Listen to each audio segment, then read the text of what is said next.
You Were Born Rich by Bob Proctor, Chapter 5. Expect an Abundance. The mind is a powerful magnet, and as such, it attracts whatever corresponds to its ruling state. Expectation dictates what that ruling state will be, and therefore governs what corresponds to the mind and is attracted into your life. Expectation can be either a blessing or a curse, but either way, it is certainly one of the most powerful unseen forces in your life. By John Canary, public speaker, author, entrepreneur. What are you doing to increase your income? If your answer to this question is nothing, or if you are just beginning to think seriously about what you could do, you have probably not yet grasped the ideas presented in the previous chapters. You should be aware that the chapters in this book resemble the individual pieces of a jigsaw puzzle. Each chapter is related one to the other in such a way that if we put them all together, we can see the entire picture. Since you are now well into the heart of the book, I would ask you to pay particularly close attention to the ideas which follow, so you can use them to successfully tie all the pieces together. You will soon discover that if the ideas in this chapter are applied with intelligence, expectation can be the triggering mechanism which attracts into your life every good you desire. However, if you do not exercise extreme caution, expectation can also turn just as rapidly into a destructive, lethal enemy. Therefore, you must be cognizant of how you are exercising this invisible but powerful force. I believe you already understand you cannot have wealth in your material world until you have first visualized the wealth in your mind. But what does that really mean? It means that before any of us can even begin to overcome the poverty which surrounds us in our external world, we must first conquer the impoverishment that is buried deep within ourselves. In the preceding pages, I explained how prosperity, properly understood, is simply the inward awareness of the opulence, wholeness, and completeness that abounds within the spiritual realm.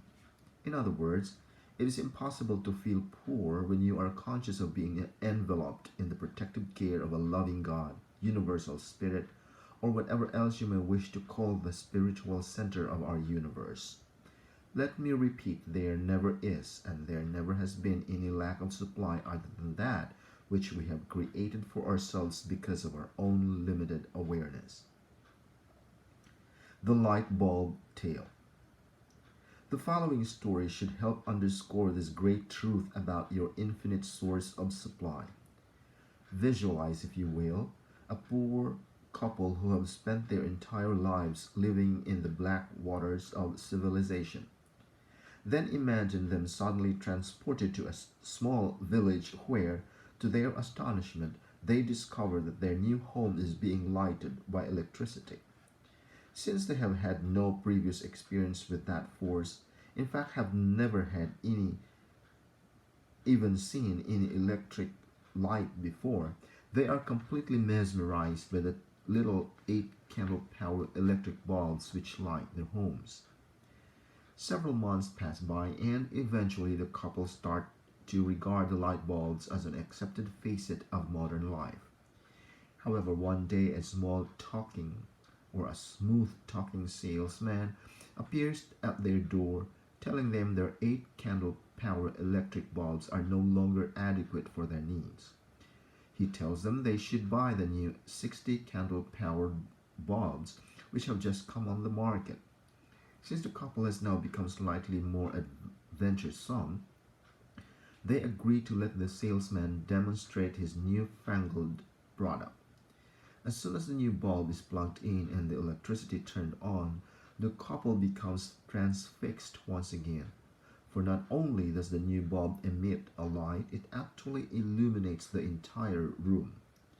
Never in their wildest fantasies had the couple ever imagined that the source of the new flood of illumination had been there all the time. nor had they realized this enormously increased light could originate from the same current which fed their little 8-candle power bulb. It's strange. We smile at the naivete demonstrated by this poor couple, but the truth is, most of us are even less aware of our own power than this couple was of the power of electric current. For like the couple in the story, we never even dreamed that the infinite current which surrounds us could flood our lives with a light more magnificent than the most powerful light bulb ever devised. We never grasped the simple truth that all we need to do to improve our results is to plug a larger, more prosperous idea into the infinite current of life.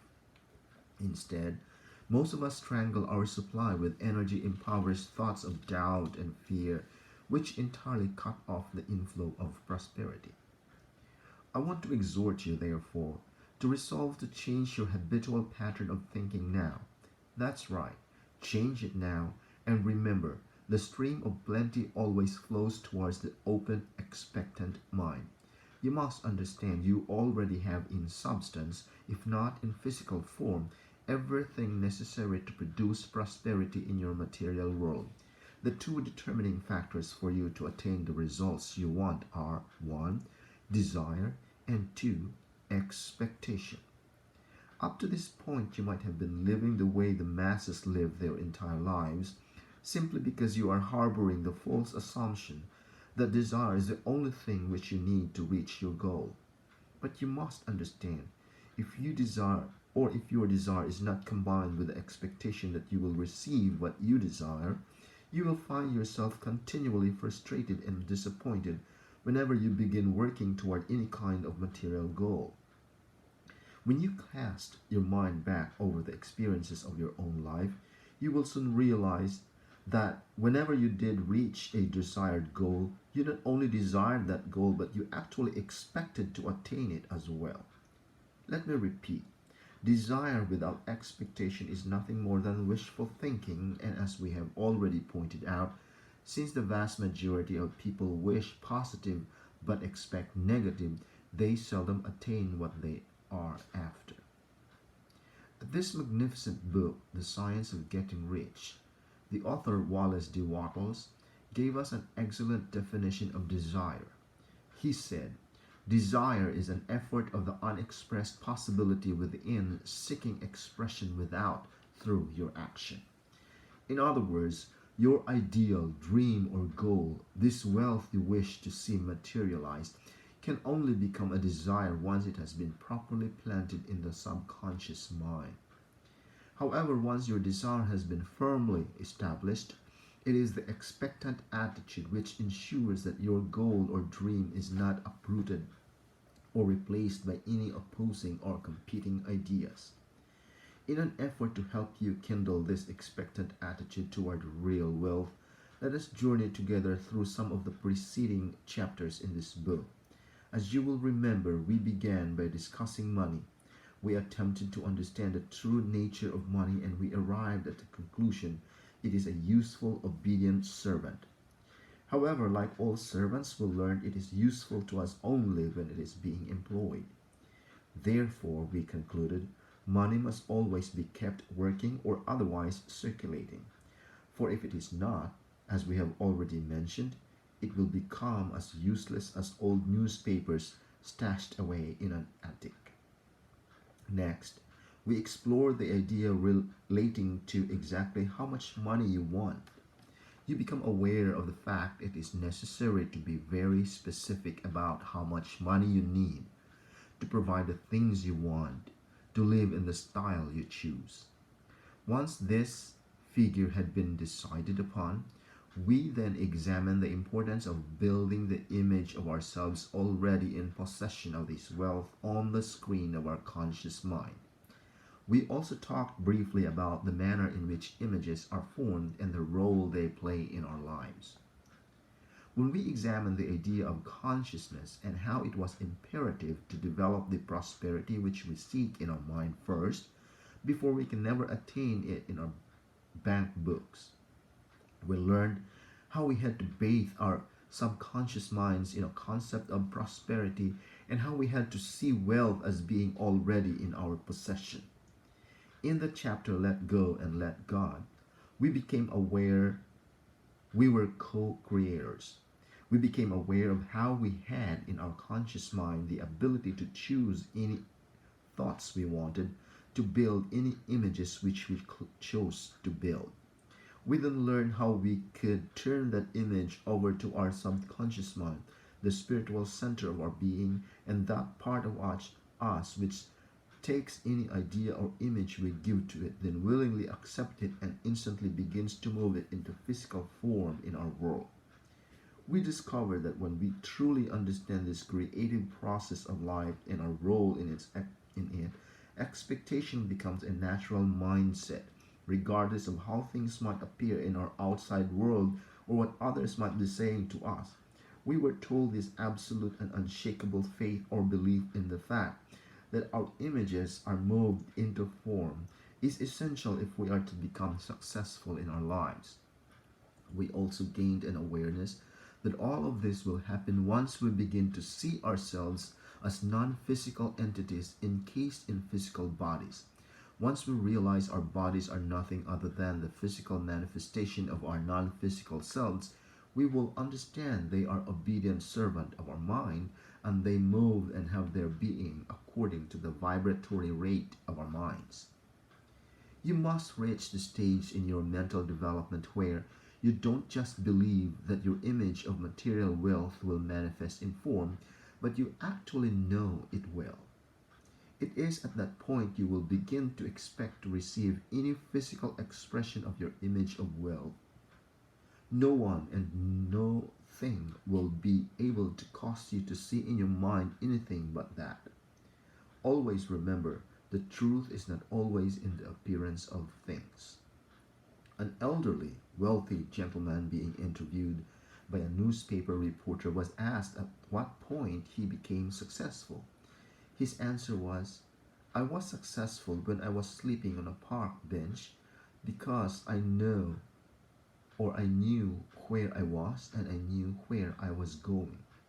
At this juncture in the book, you know where you are and you know where you are going, so expect to get there. Your desire is the motor power which will move you in the direction of your dream, and expectation is the attractive force that will move your dream in your direction. So see yourself moving toward the wealth you visualize and see the wealth you visualize being attracted to you. Know that you will come in contact with the wealth that is moving to you and at the right time. No one knows what period of time must elapse, so don't become impatient if it doesn't materialize overnight. All we know for sure is a certain period of time must elapse, and the period of time which your image must take to materialize is governed by the law of gender. The law of gender decrees there is a gestation or incubation period for the manifestation of all seeds, and make no mistake about it, the image of wealth you chose to build on the screen of your conscious mind and then turn over to your subconscious mind is a seed, and it is growing into physical form in the most fertile field of which you could ever conceive. It is not necessary at this point for anyone else to see this new wealth. It is not even necessary for anyone else to believe you will receive it. The only thing necessary is that you see it and you believe it. You see, the premise that Napoleon Hill built his life's work on is absolutely true. Anything the mind can conceive and believe, it will achieve. Expressed another way, as a person thinketh in their heart, so are they. The early Greeks referred to the subconscious mind as the heart. Know that your subconscious mind can no more change or alter your image than an ordinary mirror can reflect back to you an image different than the object you are holding in front of it. But remember, as you think, so are you. Does not mean as you will tell people you think or as you would wish the world to believe you think. It means your innermost thoughts, which only you control, know the truth. That is what you expect.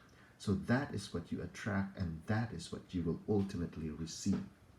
Through studying the power of your subconscious mind, or studying in depth the power or modus operandi of spirit, it will become easier for you to come to expect the good you desire.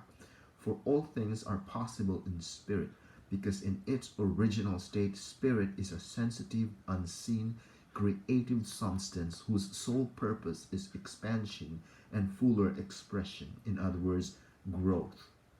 However, spirit or creative substance can only reproduce, expand, and express itself in a greater way in accordance with the limitation placed upon the instrument through which it expresses itself. Since spirit is flowing to and through you, you are the instrument. Therefore, the image or the ideas you hold in your mind dictate the limits which are placed on the spiritual power flowing to and through you. In this respect, you may be compared to the light bulb the elderly couple had in their home. You are an instrument through which spirit flows, just as a light bulb is an instrument through which electricity flows. And when the old couple plugged in the power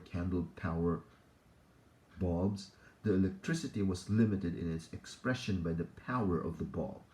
However, when the salesman plugged in the 60 candle power bulb, the electricity was free to express itself to a greater degree, and yet even when it was limited by the form through which it flowed, namely the new bulb.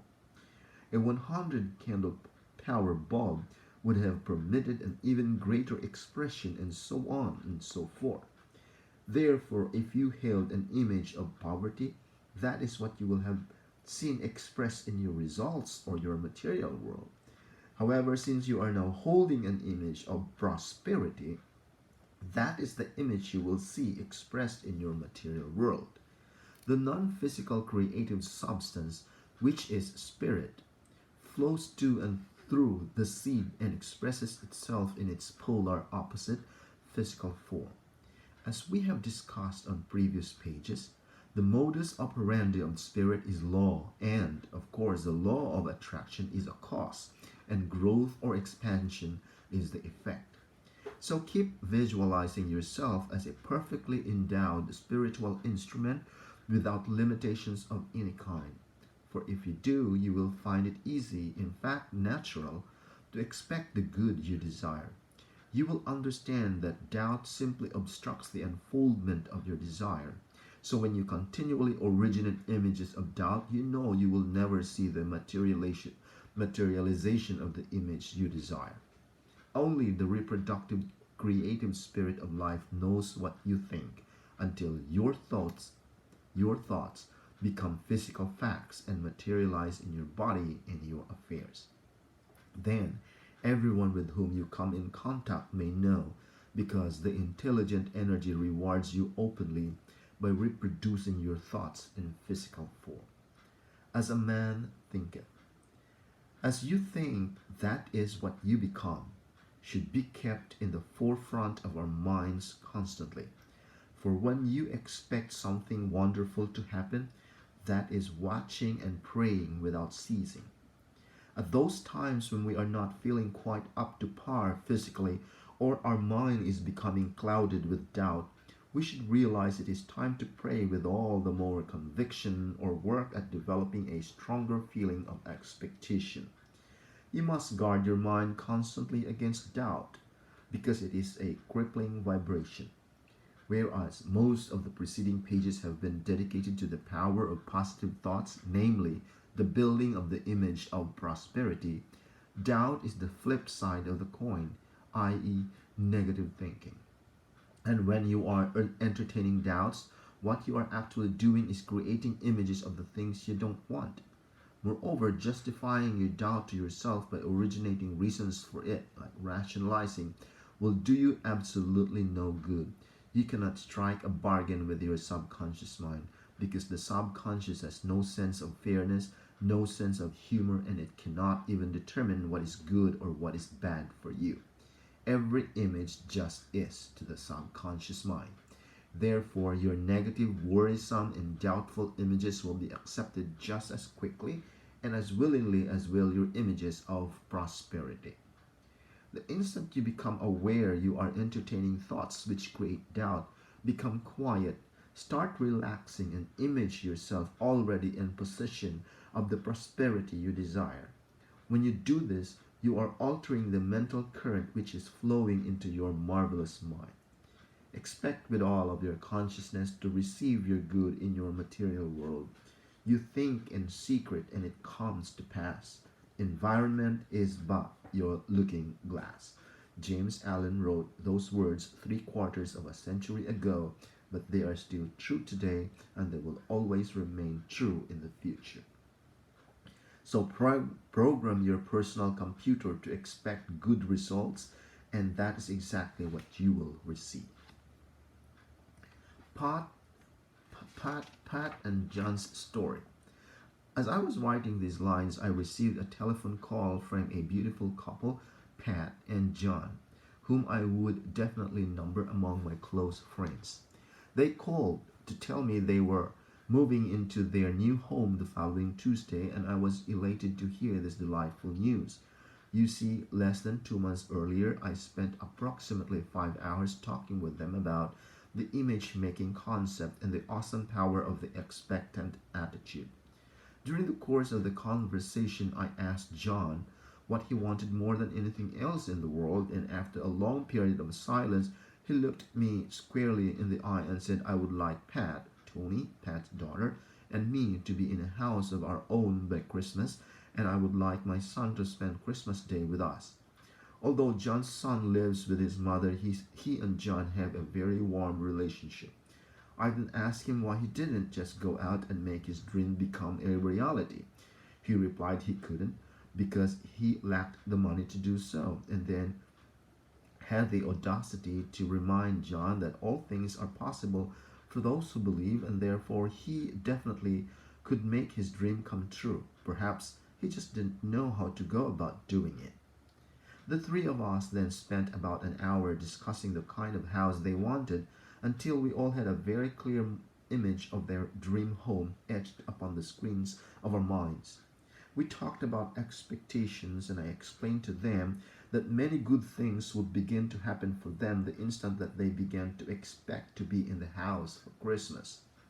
Sure enough, the first thing that happened to them once this new attitude permeated their consciousness was that both their minds moved over to the how-to side of the ledger. New ideas began to flow like water, and questions came forth in rapid succession. How much will a house look like this cost? How much would they have to put down? Where would they find such a house? And to get answers to their questions, they needed the expertise of a real estate agent. I suggested John call Natalie Kaufman, a lady I know who is a real estate professional, and tell her of his dream. He should ask her what he would need in the way of finances to make his dream or image become a reality. Finally, I told him he would have to get busy focusing all of his conscious attention on earning the amount of money he would need to achieve this goal, and he would have to actually expect to earn whatever the amount was and in the allotted time. Surprisingly, it turned out that the amount of money they required was far less than the figure they had previously thought it would be. Moreover, since John and Pat are both commissioned salespeople, their road to achieving this financial goal was not riddled with as many obstacles as is the road for many other people. Nevertheless, without going into detail about many hurdles they did have to overcome, suffice it to say, with Natalie's help, Pat and John succeeded. Next Tuesday they moved into their new house. Next Saturday is Christmas Day, and just before I hung up the receiver, I congratulated them on their new home, and I asked John if his son would be spending Christmas Day with them. Quietly, but with a voice brimming over with happiness, he answered, Yes, he is, and it sure makes a difference when you expect what you do want, rather than expecting what you don't want, doesn't it, Bob? I just smiled and said, Yes, John, it sure does. Many people today live their entire lives on the basis of seeing is believing. That is to say, the only images they get emotionally involved with are the ones they can discern with their physical senses. But the individuals of real vision down through the ages have always known that overriding principle is what you see is what you get. Expressed somewhat differently, what this means is that images in people's minds actually precede the concrete images which pervade our material world. Therefore, you should be aware of the fact that the fascinating physical world we see before us with all of its conveniences for making our lives more comfortable has been built largely by image makers, men and women of vision who knew what they could do and expected everything else to fall into place, regardless of what their critics might say to the contrary. For example, two young mechanics from Ohio introduced us to an entirely new kingdom by building and holding an image of an airplane in flight. But if they had not expected to succeed, they would have surely have quit the first time they met with defeat. Since they did not, we are now only hours away from anywhere in the world, and in fact we can even reach other planets within a very short span of time. Edison built and held an image which illuminated the entire world, and as a result, we no longer need to spend half of our days groping in darkness. You should realize that you too can change your world just as John and Pat did by building an image in your mind of exactly the way you would like to live. But always remember, you will only receive what you truly expect, not what you only wish for. There are three certain steps for achieving prosperity in all areas of your life. Number one, build the image in your mind. Number two, turn it over to Spirit, let go and let God. Number three, expect with your heart and soul that Spirit will reward you openly for your faith. Expect an abundance. End of chapter 5.